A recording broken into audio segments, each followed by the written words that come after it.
Corazon Aquino or Maria Corazon Sumulong Cojuangco Aquino was born on January 25, 1933 in Tarlac, Philippines.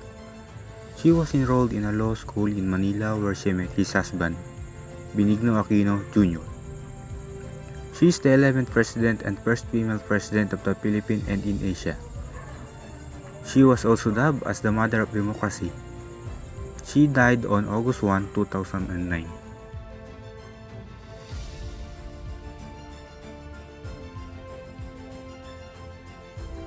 There was already tension between Ferdinand Marcos and Benigno Aquino Jr.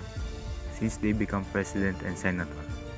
Marcos hated Aquino for opposing him, so he accused Aquino of many things including being a communist, which then led him to start martial law and arrest Aquino.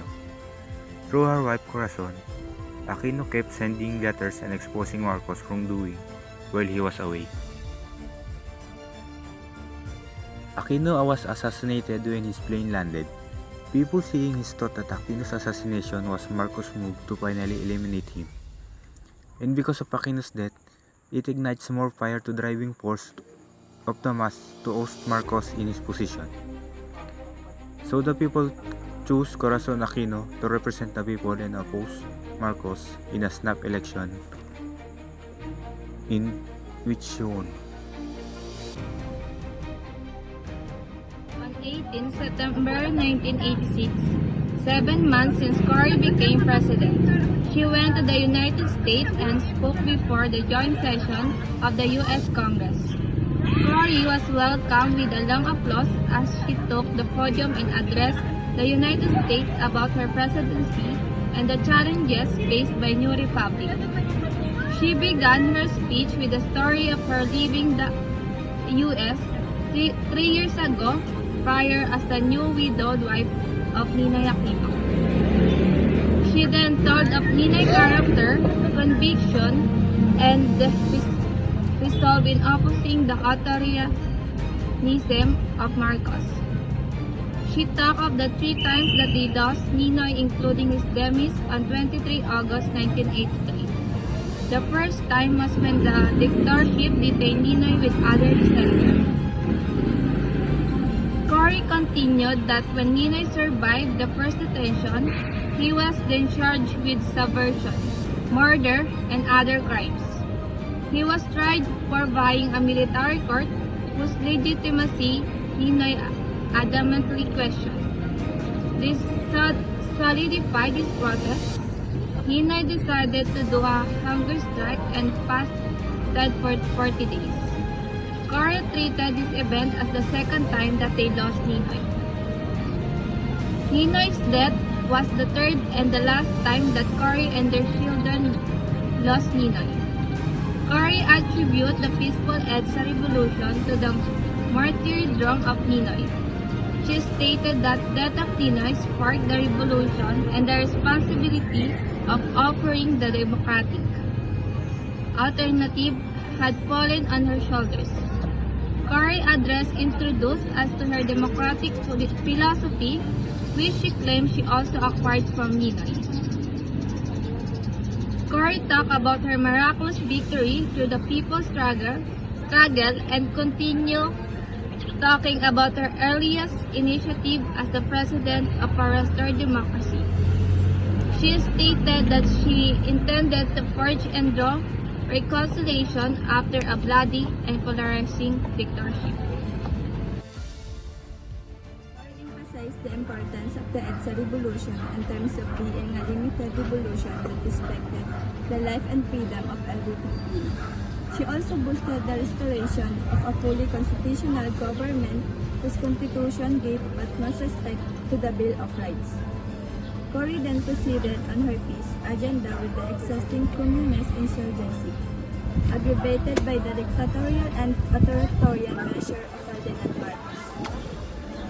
Cory then turned to the controversial topic of the Philippines' foreign debt amounting to 26 billion at the time of her speech. Cory expressed her intention to honor those debt despite mentioning that the people did not benefit from such debt. She continued that while the country has experienced the calamities brought the corrupt dictatorship of Marcos, No commensurate, wait lang. No commensurate assistance was yet to be extended to the Philippines. Related to the U.S. legislators that wherever she went, she met poor and unemployed Filipinos willing to offer their lives to democracy. Cory proceeded in enumerating the challenges of the Filipino people as they try in building the new democracy. These are the presenting communist insurgency in the economic deterioration. Cory further lamented that these problems worsened by the crippling debt. Cory ended her speech by thanking America for serving as home to her family for what she referred to as the 3 happiest years of our lives together. She enjoyed America in the building the Philippines as a new home for democracy and then turning the country as a shining testament of our two nations' commitment to freedom.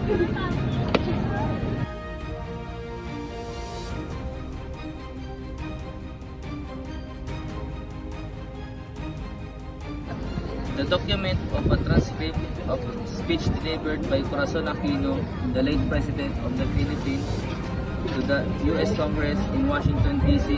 on September 18, 1986. The speech was given 6 months after the assumption in the office of the President, following the People Power Revolution that topped the authoritarian regime of Ferdinand Marcos. In the speech, Aquino reflects on the sacrifice made by her husband, Ninoy Aquino, who was assassinated in 1983 while opposing the Marcos regime, and Filipino people in their struggle for democracy. She also discusses the challenges facing in the Philippines, including the communist insurgency and the burden of foreign debt, and call for support and cooperation from the United States and the international community.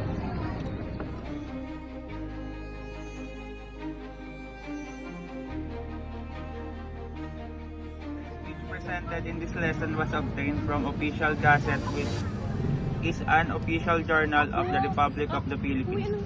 This speech was delivered by the late Corazon C. Aquino in the U.S. Congress, Washington, D.C. on September 18, 1986, 6 months after the assumption into the office as President of the Republic of the Philippines.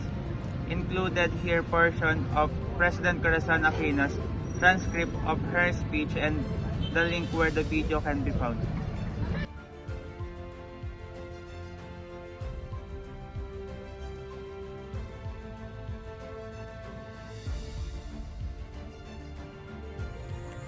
The speech delivered by Corazon Aquino, the former President of the Philippines, to the United States Congress in September 1986 was primarily crafted by her speechwriters.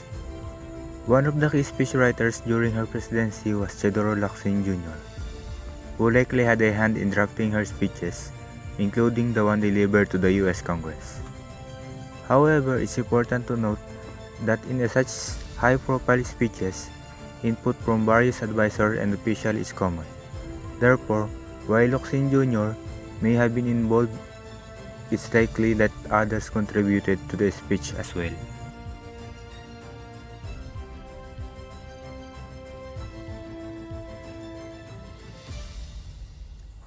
The document that shows what the Filipinos had gone through before. Anyone who has read and watched the entire transcript and speech could learn and have a portion of knowledge.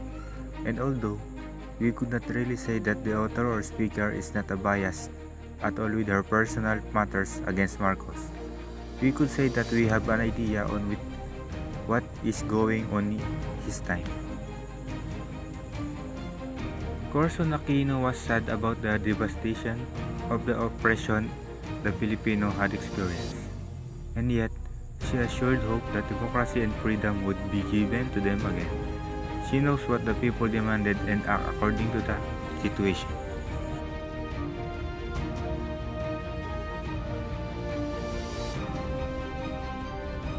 The document summarizes a speech given by former Philippine President Corazon Aquino to the U.S. Congress in 1986, appealing for assistance after the overthrow of Ferdinand Marcos. In her speech, Aquino thanked the U.S. for its support and promised to restore democracy and serve the Filipino people. She noted the dire economic straits left by Marcos. Aquino recounted a struggle to regain democracy in the Philippines following the assassination of her husband, opposition leader Benigno Aquino Jr. She pled to pursue peaceful means but retained force as a last option. The speech of the former President Corazon Aquino gave us the insight on how Filipinos struggle to attain freedom in between the insistent resistance from the past have inspired Filipino revolutionaries in our current era. It also gives clarification about what really happened during the time of Ninoy Aquino. The document described the struggles faced by the Aquinos to help the Philippines achieve freedom. The document also described the struggles faced by the Aquinos to help the Philippines achieve freedom. The document also mentioned about the death incurred by the former government before Cory Aquino. This speech also shows how the dictatorship transformed into democratic government. From its president down to its law, order, and rules, the document also mentioned the killing of Ninoy Aquino and the terror from torture and conviction during the martial law. It shows the problem faced by Cory Aquino as soon as she became the president. For instance, the poverty and unemployment. The document mentioned 2 elections occurred after the death of Ninoy Aquino. His wife participated during the election and lost in the first election. During the second, which is snap election, she became the president and declares democracy in the country. The document is relevant to the understanding of the history of our country and fellow Filipinos. For our part, we learned more from what we read about her speech and the research we researched about her background. It is very relevant in understanding how our Filipinos react to martial law and start a revolution. Filipino can be brave and peaceful at the same time. And that these Filipino know their rights and their power. It is relevant in the same that one great thing is still possible throughout history. We can do the same when facing the same dilemma and rise against those who has hold us back.